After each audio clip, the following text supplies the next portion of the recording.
बिस्मिल्लाहिर्रहमानिर्रहीम, अस्सलाम वालेकुम स्टूडेंट्स। कल हमने डिस्कस किया था डिस्टर्बेंस इन साइज़ की डिस्टर्बेंस हमने डिस्कस की थी, जिसमें माइक्रोडोंशिया और मैक्रोडोंशिया आ गया था। आज हम डिस्कस करेंगे डिस्टर्बेंस इन नंबर। ठीक है, नंबर की जो है डिस्टर्बेंस आज हम इधर डिस्कस करेंगे। ठीक है, अच्छा, इसमें जो टर्म्स आती हैं, इसमें सबसे पहले हमारे पास आती है एनोडोंशिया। ठीक है, एनोडोंशिया नाम से ही जाहिर हो रहा है कि हम बचपन से पढ़ते आ रहे हैं कि जहाँ पे भी ए आ जाता है ना, ए का मतलब होता है लैक, और एनोडोंशिया मतलब ओडोंशिया मतलब तुथ, मतलब लैक ऑफ तुथ।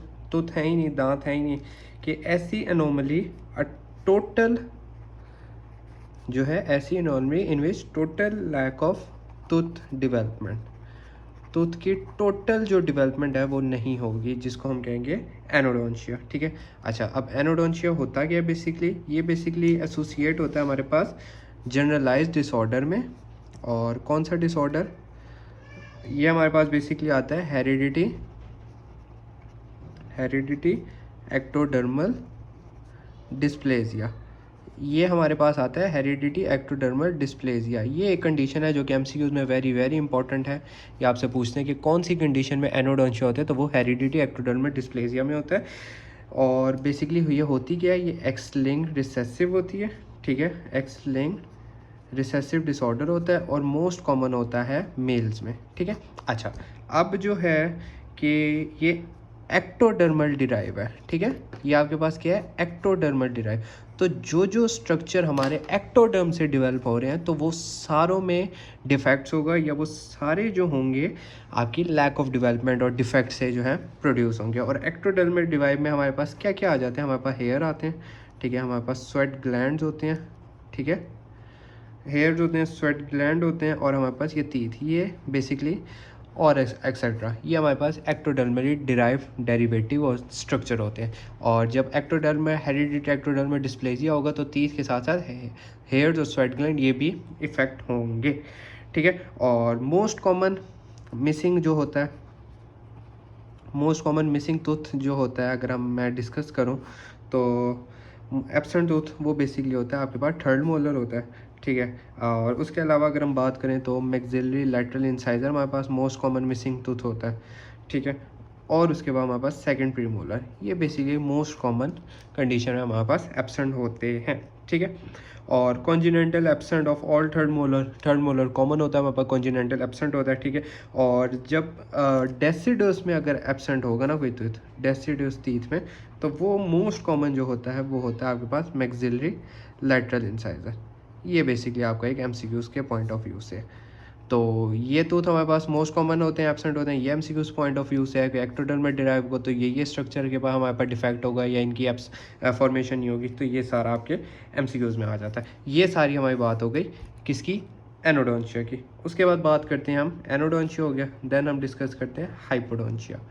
हाइपोडोंशिया मेरा बच्चा क्या होता है? बेसिकली हाइपोडोंशिया ये होता है कि lack of development of one और मोर टीथ, एक या एक से ज़्यादा दांतों की डेवलपमेंट में डिफेक्ट होना या ना पैदा होना, उसको हम कहेंगे हाइपोडोंशिया। और एक तीसरी टर्म हमारे पास होती है जिसको हम कहते हैं ओलिगोडोंशिया।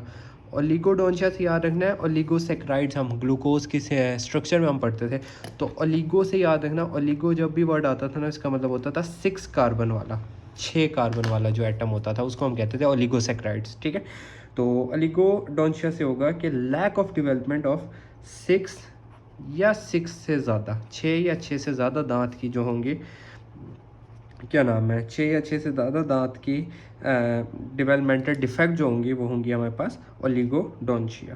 तो ये बेसिकली एक छोटी सी टर्म थी जिसमें एनोडोंशिया हमने पढ़ा, हाइपोडोंशिया पढ़ा, ओलिगोडोंशिया पढ़ा। ठीक है, उसके बाद इससे कुछ सिंड्रोम्स एसोसिएटेड होते हैं। ये basically MCQs point of view से ये याद करना है आपने कि सिंड्रोम एसोसिएटेड होते हैं इसमें, जिसमें से हमारे पास मोस्ट कॉमन क्रॉजन सिंड्रोम एसोसिएट होता है हमारे पास। ठीक है, क्रॉजन के अलावा डाउन सिंड्रोम एसोसिएट होता है हमारे पास। ठीक है, उसके बाद एक्टोडर्मल डिस्प्लेजिया। ठीक है, एक्टोडर्मल डिस्प्लेजिया हमारे पास ये एक एसोसिएट होता है, और एक होता है एहलन डेनलोस। ये बेसिकली चंद सिंड्रोम है जो इसके साथ एसोसिएट होते हैं आपके टूथ के साथ। ठीक है, अच्छा, एनोडोंशिया हमने पढ़ लिया, हाइपोडोंशिया हमने पढ़ लिया, ओलिगोडोंशिया पढ़ लिया। देन हमारे पास एक टर्म आती है हाइपरडोंशिया। हाइपरडोंशिया, हाइपर के नाम से ही जाहिर होता है, जब कहते हैं ना हम किसी को यार हाइपर हो रहा है, ये मतलब ये तेज़ हो रहा है, ये ज़्यादा हो रहा है, तो हाइपर से ही याद रखना कि ज़्यादा हो जाना, क्वांटिटी में बढ़ जाना, उसकी अमाउंट में बढ़ जाना। तो हाइपरटोंशिया का मतलब होता है excess tooth, excess the anomaly in which excess tooth are present is called as hyperdontia. और इसको हम सुपर न्यूमरी टीथ भी बोलते हैं, सुपर न्यूमरी टीथ भी हम इसको बोलते हैं, ठीक है। हाइपरटोंशिया या सुपर न्यूमरी टीथ, और मोस्ट कॉमन होते हैं ये आपके मैक्सिला में, ठीक है, मैक्सिला में कॉमन होते हैं बहुत ज़्यादा, ठीक है। अगर मैं बात करूँ तो 90% जो केसेस होते हैं ये आपके मैक्सिला में होते हैं, और बाकी जो हो गया 10% होता है ये आपके मैंडिबल में होता है, ठीक है। ये एमसीक्यूज पॉइंट ऑफ व्यू से याद रखना है। और सुपर न्यूमरी टीथ जो कि लोकेटेड होते हैं मैक्सिलरी सेंट्रल इंसाइजर में, मैक्सिलरी सेंट्रल इंसाइजर में जो टीथ प्रेजेंट होते हैं उसको हम बोलते हैं बेसिकली मीजियोडेंस भी हम उसको बोलते हैं, ठीक है। जो कि सेंट्रल इंसाइजर के बीच में जो दांत होंगे उनको हम कहते हैं मीजियोडेंस। और बेसिकली एक फोर्थ मोलर भी हमारे पास एक सुपर न्यूमरी टीथ में पाया जाता है, ठीक है, मतलब थर्ड के बिल्कुल साथ करके फोर्थ मोलर प्रेजेंट होता है, ठीक है, जिसको हम डिस्टोमोलर या डिस्टोडेंस, डिस्टोमोलर या हम उसको क्या बोलते हैं, डिस्टोडेंस भी बोलते हैं। ये भी आपके सुपर न्यूमरी टीथ में आता है, ठीक है। और ठीक है, और उसके अलावा जो है पोस्टीरियर सुपर न्यूमरी टीथ होते हैं जो कि लिंगुअली और बक्कल एस्पेक्ट होते हैं, पैरामोलर भी बोलते हैं, ठीक है। और ये बेसिकली और सम प्री मोलर भी आपके सुपर न्यूमरी टीथ में पाए जाते हैं।